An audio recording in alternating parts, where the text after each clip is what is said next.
voilà gars yi maa ñëwaat xam naa nag dinañu ne waaw dafa changé yére bi non kii bi laa dindi rek blouson bi dafa xaw a suñu dëkk bi tey climat bi dafa xaw a neex xaw a tàng donc c'est bien pour la santé donc noy yi bee neex rek moo tax ñu dindi blouson bi li nekk ci suuf voilà donc dañu bëgg a ñëw waxtaan ak yéen tuuti laata ñuy tàmbali waxtaan wi comme dañuy waajal làmb ñu nag maanaam mbër mu tàppet mi ak waa këram gis nañu ñu yor seen làmmiñ bi di wër télé Sénégal yëpp ki duula ko dajale waaye France nee na leen déedéet la France a dit non à Macky Sall le dictateur et son projet de loi criminel la France a dit non xam nga loo jéem a nelaw loo doomu aadama xamal ne koo mën a jéem a nelaw loo rek dafa mel ni da ngay nelawloo sa bopp d'abord balaa may dem damay indi rek fàttali te ça c'est des images réelles te suñu waa ji comme ni mu ko waxee bind na testament am et j'espère que Macky Sall bi yoon dina bind testament teg te du daw dem France laqatu ci benn hôtel ndax moom avion yee ko intéressé ak limousine yeeg ñoomin seen waaye dinañu ñëw ci loolu projet de loi bi moo ñu intéressé gum projet de loi bi ak yeneen mbir yu bari yi ngeen gis yëpp mu xew tey ci Afrique lii moo ko waral dañu bëgg a indil leen lii ngeen seetaan lii xale Sénégal yi ñëw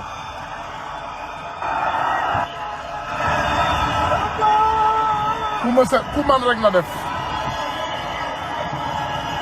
ku man na def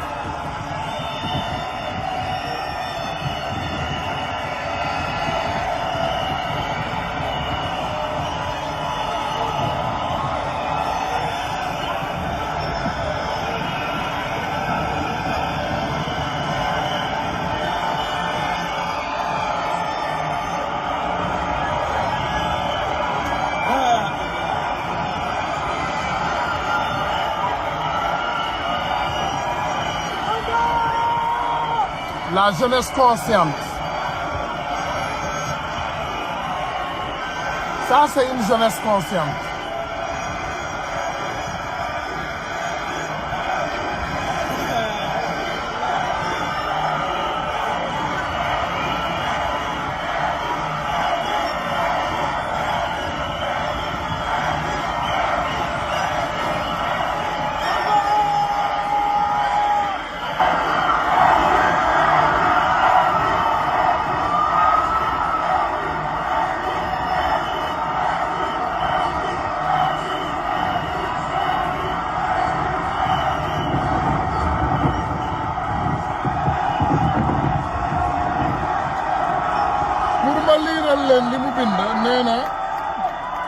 Pour me lire leen li mu bind j'ai rédigé mon testament hier à Ziguinchor. Je me suis rendu à la tombe de mon père et j'ai demandé à ma mère de prier pour moi.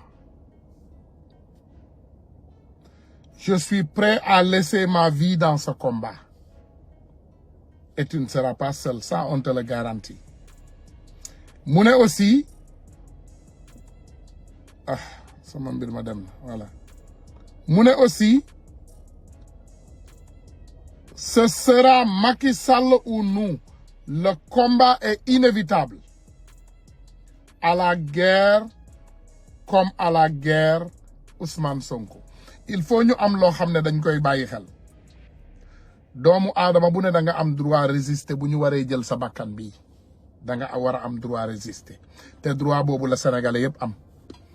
bëgguñoo tiital kenn bëgguñoo nasaxal ragal tiitloo kenn nitu Macky Sall yi nekkuñu di leen wax dëgg. Amnesty International yëg na combat bi ce combat est internationalisé. Le monde entier a les yeux sur le Sénégal. Macky Sall ñemewul rey téeméeri sénégalais bu reyee ba mu bari ba bari li ko dal ci événement mois de mars yi moo koy dal bu reyee bu yeggee juróom benn France da koy wone ko dellul ginnaaw boo delluwul ginnaaw léegi nga am problème ba pare militaires yi dañuy jël réew mi Macky Sall bu mu fen sénégalais yi ak nitam yi waaw ku génn buñ la reyee perte nga non doo perte benn da ngay dem àjjana parce que tu es un martyr mais ñaar ñun dañuy xeex ak Macky Sall ci atte Macky Sall du rëccee noonu il va aller en prison pour ses morts te juróomi nit bu ko reyoon ci Sénégal ñu arrêté ko ñu ne ko arrêté enough is enough. Sénégal du Rwanda Sénégal Macky du ko def beneen réew ñun dañu yeewu réew mu civilisé lañu te xam li ñu bëgg. donc Macky lim leen di xëbal nii naan leen waaw ku ñu rey yaa perte waaw ku génn day fen militaire am yooyu ak gendarme am yooyu ak police est-ce que dégg ngeen ba léegi militaire sénégalais wax. dama leen di defar surprise je suis en bonne communication avec l'armée nationale. am na foo xam ne bu fa yeggee ñu yeewu Macky ba mu dëgër moom ak ay gendarme am ñu jël réew mi loolu man maa leen ko wax day fen rek lim leen di wax yépp ay fen la day fen rek comme lim leen di tiital waaw nitam yi di génn dem ci télé waaw xale yi bu leen génn yaay yi jàpp leen seen doom yi dañuy fen. Sénégal du yeneen dëkk yële yépp dina taal réew mi nag ndax ñun dinañu yëngal lu ñu mën dañ ko taal ci réew mi moom xam na loolu waaye rey nit juróom la ci yem bu baree ba bare 6 wala 7 incha allahu rabbi Sénégal dinañu ñëw dinañu xeex ak Macky te dinañu xeex ak moom ba jël ndam li incha allahu rabbi. beneen wax bi ma xam ne moom laa am di ko wax ma bëgg cee indi ay leeral tuuti ñun amuñu benn concurrence ak diine yi pour nit ñi xam loolu. xam nga ñu bari dañ may interpeller ñu ne ma Ousmane Sonko dina tax ba suñu xalif yi sax fiir xalif yi duñu fiir parce que xalif yi ñoom diine bi lañ fi nekkal Ousmane Sonko politique bi la fi nekkal donc ñaari mbir yooyu méngoo teqalewul. Ousmane Sonko ñëwuñu ko fal pour mu nekk suñu imam wala mu nekk xalif général des Mourides wala xalif général benn tarixa bu bees bu ñuy créer lenn moo xew moom mooy xalif général ñi seen loxo set parce que du sàcc du fen du tappale du wuruj du waraj. voilà ñele ma leen limal sànq nag ñoom yaakaar nañ ne seen baay yi ni ñu mel noonu la réewu Sénégal bi yëpp mel. balaa may sori ci ay waxtaan dama leen di delloo siwaat ci li nga xam ne moom la ñu doon waxtaanee sànq muy mbirum la xew assemblée nationale bu Europe bu France plus particulièrement ci mbirum tappale Macky Sall yi ak projet de loi bi mu bëggoon paaselu pour ñu paasel ko projet de loi boo xam ne sénégalais bu mu bëgg a indi Sénégal rek dalay watat comme dictature ba nga xam ne moom la nekkee ci biir Sénégal. waaye waa France comme dañu am fulla ak fayda te ñu xam ne problème am na te ñu xam ne xale sénégalais yeewu nañu léegi France changé na France soppi na doxalin. voilà ñu ñëw déglu bismillah. Monsieur le ministre de la Justice. ñu déglu kii Aliou Sall la kii député Pastef. Sénégal dafa signé benn convention bu tudd convention d'entrée judiciaire et d'extradition bu nekkoon ci bureau assemblée nationale France. convention bi mi ngi indi ay échanges on sait que les conventions existent depuis 74 avec la France mais bii lu ci xaw a doy waar mooy dañ ci gis loo xam ne dalul suñu xel leen loo xam ne dañu jàpp ne c'est des en tout cas c'est des mesures yoo xam ne yu liberticide parce que dem nañu ba ne ci biir convention bi Sénégalais yi nga xam ne dañu nekk diaspora ñi nga xam ne dañu am une voix discordante ñi nga xam ne surtout dañu nekk ci réseaux sociaux yi. mooy ñun cette convention mën na permettre que ñuy intercepter seen appel téléphonique et loolu c'est illégal. convention yi noonu dina tax ba aussi ñu mën a dem di fouiller dans leur compte en banque et cetera. donc loolu rek pour vous rassurer xam naa ne ñun jël nañ ci ay mesures en tout cas avec nos collègues députés de la NUPES pour non seulement def en sorte que convention noonu ba ñu bañ ko promulguer am na beneen affaire boo xam ne buñ ci dolli mooy y a des amendements yoo xam ne apporté nañ ko pour que délinquants yi nga xam ne ñoo nekk Afrique tant sur le plan économique fiscal et cetera que ñooñu aussi loi bi mën a dal seen kaw. et je pense que loolu noonu même bu ñëwee ci assemblée nationale bi on aura le temps d'en discuter et je pense que ñi nekk ci régime bi ren loolu waru leen mën a arranger parce que régime bi léegi mu jeex. voilà député français. Monsieur Taché, député du Val-d'Oise. Merci Monsieur le Président. Merci Monsieur le rapporteur, chers collègues. Alors il faut évidemment d'abord rappeler la relation spécifique qui unit le Sénégal à la France. C'est une relation complexe puisqu'il s'agit de la plus ancienne colonie africaine de la France. Plus de 60 ans après son indépendance, on assiste aujourd'hui à la montée d'un sentiment anti-français aussi dans toute une frange de la population aussi au Sénégal. Il faut donc se traiter ce dossier avec la hauteur de vue nécessaire, considérant notre histoire commune, en faisant preuve d'humilité et de respect. Les termes du premier accord concernant l'entraide judiciaire ne semblent pas poser de problème particulier. Il s'agit là d'un texte qui permettra de lutter plus efficacement contre le trafic de drogue et le terrorisme. Il existe en effet de nombreux accords identiques, vous l'avez rappelé, monsieur le rapporteur, et si cela peut permettre de faciliter la conduite d'enquête judiciaire, tant mieux. Le second accord doit, à notre sens, être regardé de plus près. Qu'il s'agisse de l'exercice d'une peine ou de poursuite pénale, le projet de convention stipule que si les infractions reprochées sont de nature militaire ou politique, il existe un droit obligatoire de refuser l'extradition.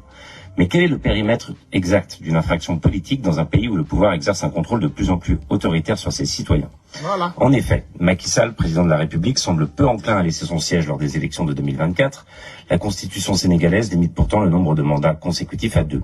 La stabilité de ce pays, souvent présenté à l'extérieur comme un modèle de démocratie dans la région, est ainsi mise à l'épreuve.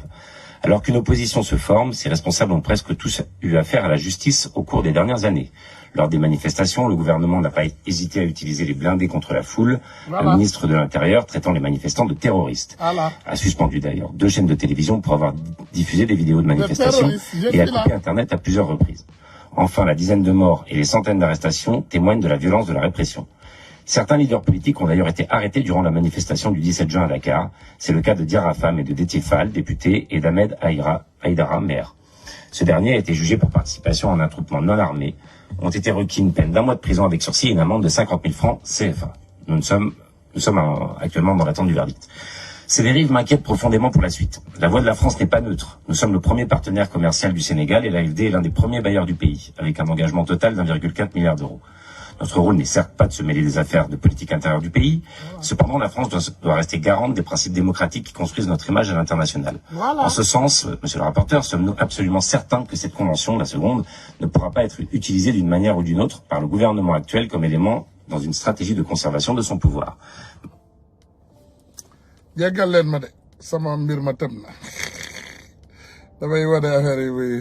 est garde-fou que ce texte contient, en sommes-nous, chers collègues, absolument certains.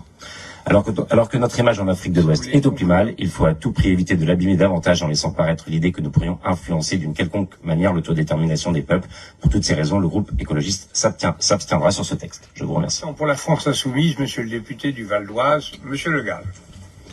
Merci, monsieur le rapporteur, monsieur le président. Nous avons évidemment toujours des accords de principe sur ce type de texte. La coopération judiciaire est fondamentale à l'échelle internationale. Pour autant, en l'état de ce texte, nous voterons contre. Je suis pas d'accord avec vous, monsieur le rapporteur, quand vous dites qu'on peut séparer le politique du judiciaire. Et d'ailleurs, l'opposition sénégalaise, très inquiète sur les dérives actuelles du président Macky Sall, qui risquent de s'aggraver, puisqu'on sait très bien qu'il envisage de faire un 3e mandat. Nous supplie de ne pas mettre en œuvre ce texte en l'état. Ça ne veut pas dire qu'il n'y a pas la possibilité, peut-être de faire par exemple, l'opposition propose des amendements qui définiraient mieux qu'est-ce qu'on appelle terrorisme. Parce que à l'heure actuelle, dans la dérive du président Macky Sall, tout opposant politique est un terroriste. Alors j'entends ce que vous dites quand ça restera la liberté du juge français, mais enfin en attendant, si la situation est déjà aussi confuse au départ, il y a tout lieu de s'inquiéter sur la manière dont vont s'opérer les extraditions. Amnesty alerte également sur le caractère extrêmement extensif de la définition du terrorisme qui s'applique actuellement de plus en plus au Sénégal. Je rappellerai pas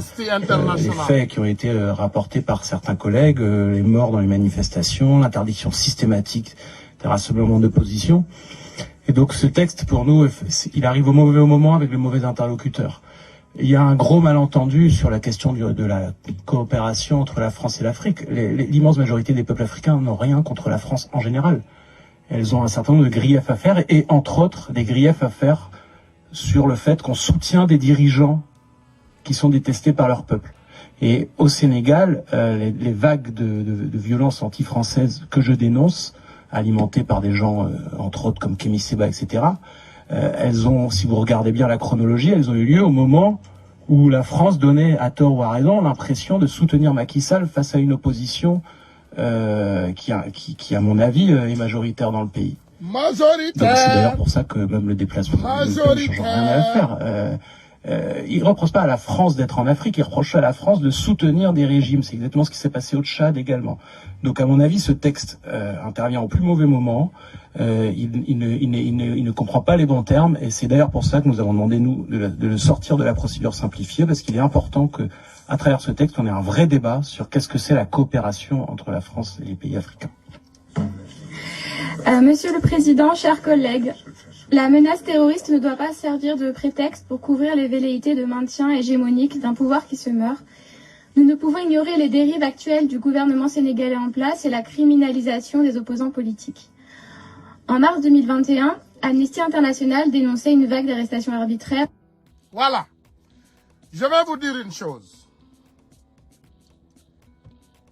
Le monde a changé. Le monde digital en marche. Xam nga suñu temps wu maam ya boo yore ay télé yu naa fekk ci ab réew information bi leen neex rek la ñuy génne waaye ba télé ci poche amee ba léegi les informations c'est réel xam ngeen lan moo tax ma indil leen information Ousmane Sonko bi en première position.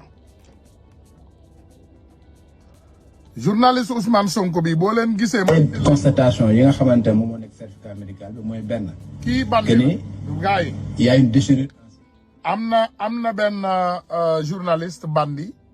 boo xam ne temps yii yëpp ñu ngi koy gis mu yor làmmiñam xam nga ñun nag dañuy bàyyi nit ñi xel mais balaa may pare bu ma paree ci li may def ba pare bëgguma jaxase carte gi ci lay ñëw ci moom journaliste boobu bandi la bandi bu bees la boo xam ne dañuy xool xale yu yaru. xale yoo xam ne pour ñoom ñu noppi lañu ñu fay leen ñu ne leen yow sa kanam gi kenn xàmmeegu ko génnal nga def sa yëfu banditisme mooy waa ji ngeen dégg temps yi yëpp muy génn waaw Ousmane Sonko de dem wuy ji justice waaw moo gën mënul bañ a dem wuy ji nangam yor làmmiñam palla on ko ne dañuy defi ay enquête ci ñoom comme ni ma ko defee ci borom afro bandi bii ngeen gisoon fii xawma Cheikh xawma lan ak lan le nouveau imbécile là qui travaillait pour xawma waa ji Macky Sall bi bu yàgg ba Soleil après ñëw génn di ñu jaay borom xam-xam léegi nañu pare ci lii ba pare jaay doole bi nga xam ne moom la Macky Sall def xam ngeen ban jaay doole la Macky Sall def ci àdduna bi Macky Sall dafa demoon il avait réussi avant avoir des images réelles de faire son image lui maanaam di créer ay foule di jënd ay nit ci car rapide 1000 francs t-shirt ñu dajale ko ñu photo ko mu def vidéo yónnee ko au niveau international mu ne il est populaire dans son pays tubaab yi comme ni ñuy def toujours ñu commencé wàcce seeni ay journaliste ci terrain bi seen journaliste yi di gis journaliste yi di saytu di dugg ci bërëb yi di gis di xam ba ñu demee ba ca biir nag ci la tubaab yi ne y a un problème qui existe, que ce gars-là ne vous fait pas savoir. Le gars-là, il n'est pas majoritaire dans son pays. Il est minoritaire. Contraire bi sax encore plus, c'est un bandit. Il paye des journaux internationaux di jënd ay xibaar ñu koy tasal loolu lay def di dem ci ay organisme international di fa joxe xaalis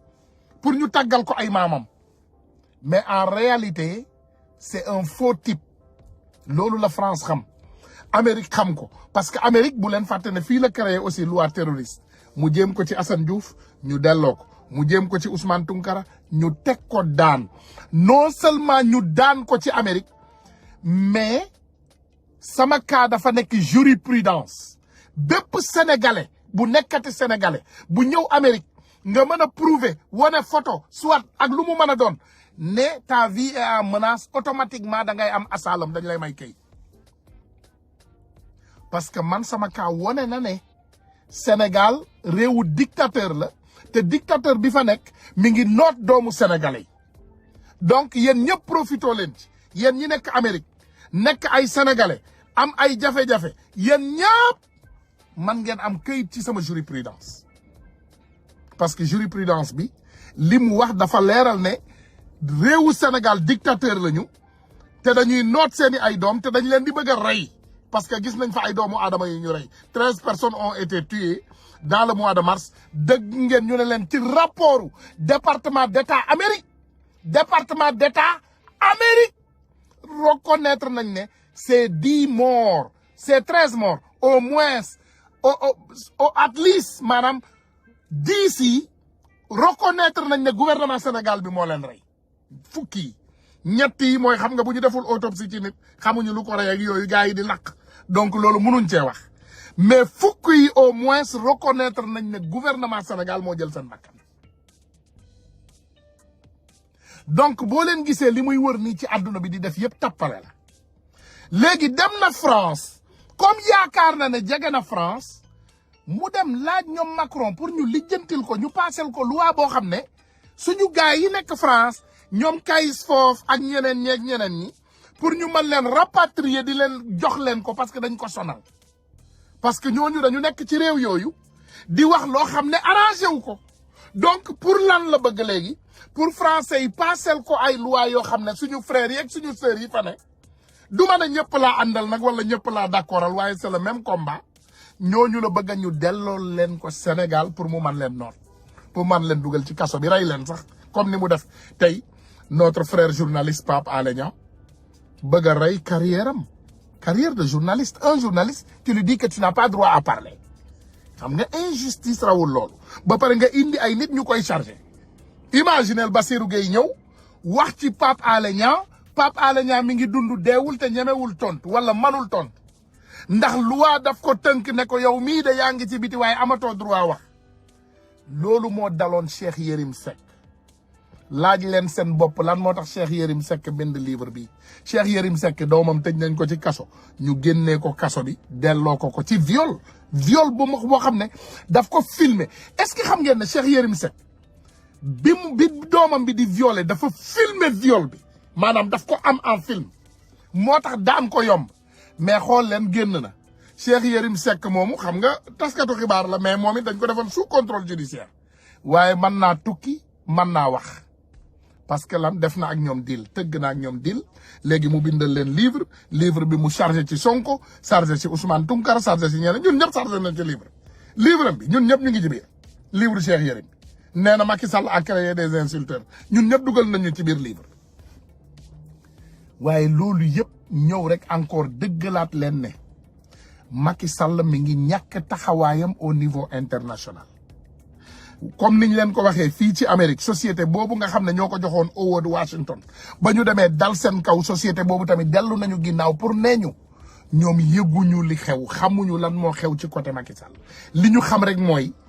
dañ leen ne Macky Sall am na somme bu mu mayee pour ñu defal ko prix patron société bi nee na moom yëgul niñ ko joxee prix loolu tamit ñu ngi koy topp dinañu yegg xam nga loo leen gis rek te am na yeneen kàngam ndeysaan yu fi nekk ci diaspora bi comme yu mel ni suñu kàngamu Pastef fii ñu mel ni Ibrahima Dramé ak ñeneen bari nañ fi ak tey boo leen xoolee suñu député macha allah de la diaspora bu yanj boobu Aïcha Touré mu nekk assemblée nationale di def feu et flamme am na ay projet de loi yoo xam ne mi ngi ci loxo congrès Amérique lu bari dina changer Macky Sall il est connu et il est démasqué au niveau international moom lenn rek la ñu yàlla dimbalee macha allah te dinaa leen wax lenn de Macky Sall Dubaï lay exil ci réewu arab yi fa la nekk di préparer boppam parce que Amérique mënu fee ñëw exil dañ koy dugal prison fii mënul daw ñëw exil fii te mënul exil France dëkku arab yi ñoo mën a def mascarade yooyu donc Macky Sall demam ak ñëw Dubaï bu bari bi yépp ak Arabie Saoudite li ngeen di gis muy dugalante fa lay mujjee de fa lay daw parce que dëkku Amérique bii man duma dëkk fii ak Macky Sall muy nekk fii ci yaataa yombe nekk en paix nekk ci këram nekk ci jàmm du am te xam naa ne France sénégalais duñ ko may donc ce qui est sûr et certain Macky Sall fi mu ne li américain di ne he's cornered maanaam jàpp nañ ko ci ruq te bés nañ ko fa te Macky Sall dooleem jeex na pexeem jeex na xalaatam jeex na ay choix am jeex na te je vous garantis que incha allahu rabbi gars yi wax baaxul bakku baaxul waaye li ñu deseeg Macky Sall bariwul dara li ñu deseeg Macky Sall dafa tuuti incha allahu rabbi lii ñu deseeg Macky Sall matul lii léegi ñu daan ko bu soobee yàlla jarul yàkkamti Côte d'Ivoire sax manu faa exiler parce que dinañ ñu ko joxe incha allahu rabbi Macky Sall on l'aura sur le plan mbir mi nag yenn saay ndeysaan mbir buy neex day neex ba yow ci sa bopp neexaay bu ëpp bi dootoo ko mën a concevoir waaye sénégalais yi def leen ndànk rek dañ leen di ñaan ngeen def ndànk boo leen xoolee Macky ak ay waxkatam démb gis naa ministre am xawma góor jigéen boobu Pape Malick Ndour bi tudde Anita ki tuddee boppam Anita ci réseaux sociaux yi Pape Malick Ndour te yéen ñëpp ngeen xam ko démb gis naa ko TFM mu yor làmmiñam bu tëy rek te pourtant de ñoom ñëpp ci comploteurs yi la ñu bokk ndax xam naa ne moom ak ñeneen ñi seen groupe bi bëgguma tudd lépp xam nga nit doo joxe say sources yëpp mais Pape Malick Ndour il fait partie de ces comploteurs d'ailleurs ci loolu lay profiter ma ne le journaliste y a un journaliste fàtte naa turam moo may naaw turam mooy jóge ci man journaliste bu xarañ bu nekk fële waay Walfadjri sa waay